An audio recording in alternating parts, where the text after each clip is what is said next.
Angers 9e accueille Saint-Etienne 16e, des Stéphanois qui restent sur 2 défaites et qui n'ont pris qu'un point sur les 3 derniers matchs. Après une bonne série, c'est un peu inquiétant pour les Verts. Angers de son côté reste sur 2 nuls et une victoire après 2 défaites. Le SCO reste dans la première moitié du classement. Les deux équipes n'avaient pas su se départager la première fois qu'elles s'étaient affrontées cette saison. Score final de 0-0.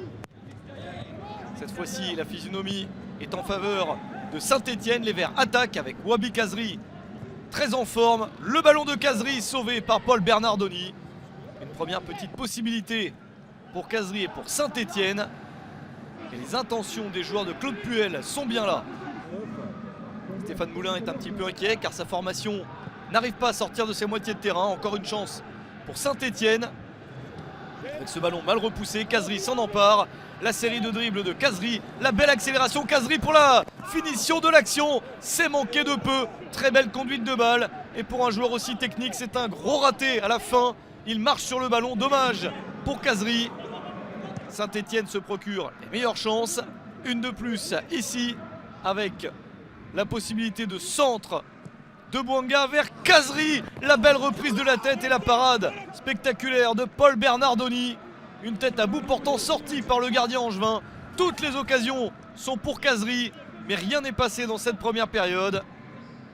Angers a donc peut-être laissé passer l'orage pour enfin réussir à attaquer. Une chance sur cette déviation. Le duel remporté par Jesse Moulin, le premier à jaillir sur le ballon. À la mi-temps, pas de but dans ce Angers Saint-Etienne, mais ce sont clairement les Verts qui se sont montrés les plus dangereux. Au retour du vestiaire, Angers doit changer d'attitude pour espérer obtenir un meilleur résultat dans ce match. Mais c'est compliqué car les joueurs de Claude Puel continuent à avoir la meilleure attitude. Voici une nouvelle chance avec la balle sur le côté pour Charles Abi. Abi entre dans l'axe pour donner ensuite sur le côté à Wabi Kazri. L'international tunisien se charge du reste. Frappe somptueuse de Wabi Kazri pour le 1-0. Et que c'est mérité sur ce match. Il s'est procuré toutes les occasions de son équipe. Et sur sa 4e tentative, il parvient à battre Paul Bernardoni. Le 2e but de la saison pour Wabi Kazri. À la 53e minute, les Verts sont devant au score. Angers doit vraiment réagir, non plus pour gagner, mais peut-être pour ne pas perdre ce match. Un bon mouvement avec une possibilité de frappe ici, mais c'est trop timide et ça n'inquiète pas Jesse Moulin. Le tir de Baoken n'est pas assez bon. Et plus rien n'inquiète Saint-Etienne dans sa quête de victoire.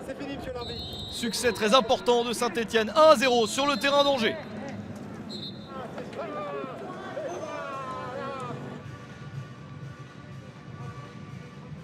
Je me sens